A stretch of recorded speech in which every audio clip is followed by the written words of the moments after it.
Mr. Chairman and delegates, I accept your nomination for President of the United States.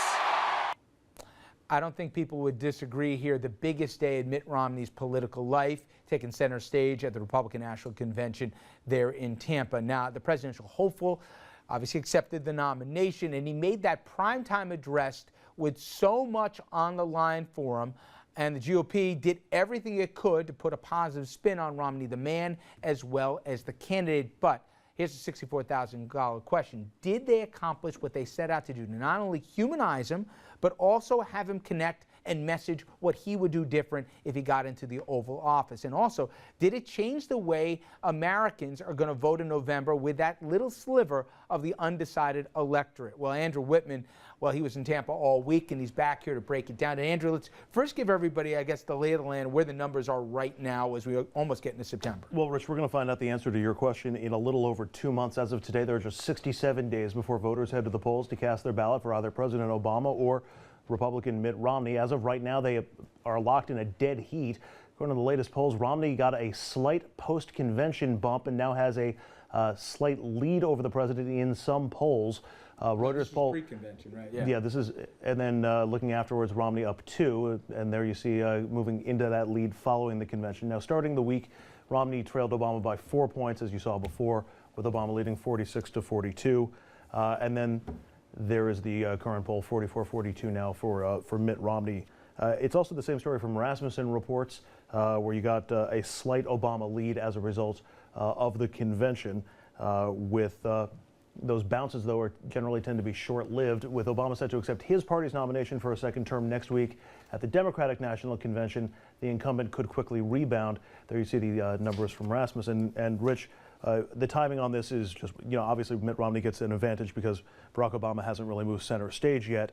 And by this time next week, we'll probably be talking about a post-convention bump for the president. So yeah, historically, I remember I saw a number yesterday that if you go back to 80, there was a 13-point bump for Reagan after the convention. Historically, obviously, with dwindling audiences for conventions on the broadcast side, it's less and less. 2 points, kind of a minimum that you usually get out of these things here. But let's bring in our panel. Of course, Dominic Carter, who we talked to before, as well as Andrew, back along with our 2 panelists, Frank Morano, radio talk show host, AM 970, The Answer, and Josh Idelson, contributing writer for Salon online political blog. It's fantastic. All right, guys, I thought overall it was a pretty good week. I thought it could have been better, but I thought overall it was pretty good. I thought the stage crafting, which we'll get into later, left a lot to be desired. But I thought, compare it to 6 months ago when it was a circular firing squad for the GOP in the primary, where people said, my God, these guys are going to kill each other before they even get to the general. He at least maybe didn't convince a lot of folks, but he made himself more human. You buy that?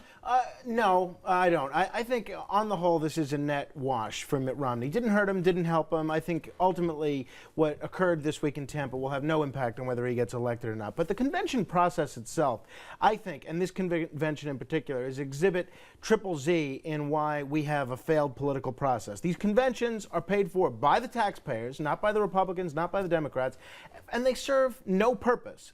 Up until about 40 years ago, they did play a role in nominating candidates. Now, they're just political beauty pageants. They serve no purpose. Nothing of substance is discussed. Why do we have them? I always joke, I heard everybody railing against the federal government there for 4 days. They're in a federally subsidized convention, in a federally subsidized arena here, and the only private money that was coming in for the special interest groups here that were pushing this thing. And it's not just in Tampa, it's going to be in Charlotte. And aside from Mitt Romney, every person who spoke, and maybe Clint Eastwood, was cashing a government check. Don, what did you think of the week? I think I would agree with Frank. I'm not exactly sure if Mr. Romney helped himself. I thought his speech last night, I thought when he choked back several times, I really questioned if it was real. I know perhaps I shouldn't say that, but I just, let's face it, he's not the most engaging person. And let's face fact number 2. The arena, what we saw, the support for him, it was forced from the crowd. I don't know. You buy that, Andrew? It was. I mean, you were there firsthand. I do think it was My takeaway from the entire week was that this is a party that really seems to have just one thing in common right now, and that is a hatred of President Obama. I think you saw that from the podium with all the disparate speeches and all the individually centered speeches. Chris Christie talked about himself. The only one who didn't really talk about himself more than Mitt Romney was Marco Rubio. And so, you know, everybody's got their pet issues in there. The crowd also... Did they really like him by the end of the week? Did they like Mitt Romney? I don't think they liked him any more by the end of the week than they did going into the week. They know what they've got. They know who they chose in their primary process, and the scars of that primary are still evident in the convention and around the party. How about Paul Ryan? They love the guy? They like him, but they don't know him very well. I mean, they know him as far as they know him on Fox News, and that's the way they know everybody in that party. By the way, the most popular group of people at the convention, the Fox News anchors. I could not get past their location, which was down the hall from ours, to get to the bathroom because Megyn Kelly was out taking pictures with people. That's what it is. The tail is now completely wagging the dog at this point. How about your take? I think a lot of voters are looking at this and they're wondering, how bad is the economy, whose fault is it, and who can I trust? And I think the most effective thing the Republicans did was when they were talking about how bad the economy is. They have a lot of ammunition there.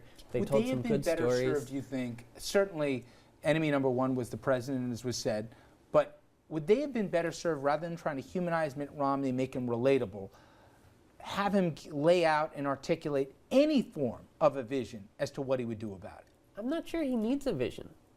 Reporters would like him to have a vision. We would like to have a kind of democratic process where you put up a vision and people vote on it. But the most compelling thing he has going for him is that the economy is bad. In the program he did put forth, one of the comments on his speech was Matt Latimer, who was a Bush speechwriter, said, he didn't say a lot about policy, but what he did say, I could have written that. I probably did write that for George Bush. It was the same thing. But to me, as we know, two groups know who they're going to vote for in huge percentages, probably more so than recent elections. But if you're on that fence right now, I would think you like the guy that's in the Oval Office. You don't think he's done a great job. And you think the guy's a nice guy. You may not relate to him, but he's not a bad guy, Mitt Romney. But I would decide my vote, if I was in the undecided camp, on who's more likely to put me to work. If they don't give me any form of a roadmap, and maybe it'll emerge in the debates, maybe we'll get a better answer in Charlotte, I don't know that you help yourself that much because you're just preaching to the choir. And I know you got to rev up the base, but I don't know if it's enough. Now, give me who you think came out well out of this thing in Tampa. Well, I think I don't know that they did much for Mitt Romney necessarily, but the big winners are Condoleezza Rice and Chris Christie. Christie? Yeah. You Christie, think he did well? No, not for Romney. I think he did well for himself. Yeah, I think you know, he made himself a star. You know, he made him a star for talking 17 minutes about himself before he mentioned the nominee. Well, but that's exactly what Ronald Reagan did in 1976. And you know what? He was the nominee 4 years later. And folks that are convention speakers that tend to focus the spotlight on themselves rather than the candidate they're ostensibly supporting have a tendency to propel themselves to the top of the pack 4 years later. Same thing with Barack Obama in 2004. You talk about the Republicans, and Andrew was right. One thing they all have in common is that they don't want Obama reelected. John Kerry proved that that wasn't enough for the Democrats in 2004. They all didn't want George Bush reelected, but Kerry's failure to offer any sort of a vision on Iraq or domestic policy could be the same problem Mitt Romney faces this time. Winners, losers, Dom.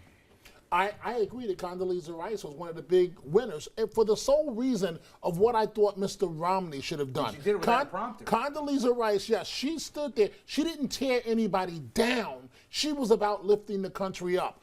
And I think that many of those independent voters, you didn't hear much in terms of an idea last night from Mr. Romney. All you heard was Obama is the worst thing that's ever happened to the country. Basically. By the way, I didn't hear a very uplifting speech from Condoleezza Rice. I heard a lot of criticism of the president's foreign policy. That was her big contribution to the party. I thought the biggest winner was Marco Rubio. Yeah. I thought his speech was dynamic and overshadowed Mitt Romney's speech. I thought the second biggest winner was the empty chair next to Clint Eastwood.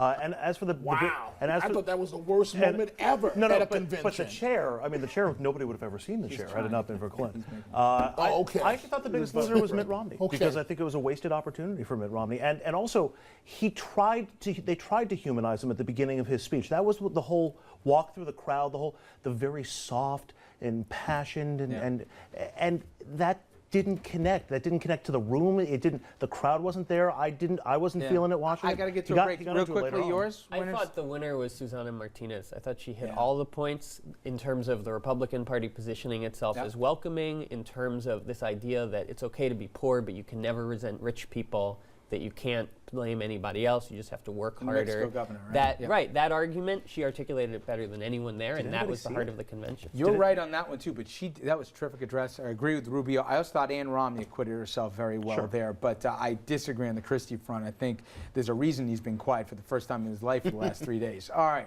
when we come back here, Andrew mentioned the empty chair. We're going to talk about a potential missed opportunity. A lot of people think it was okay, but it could have been better. Now, one of the most genuine parts of the convention, Andrew, he'll tell you, people were choking up about it.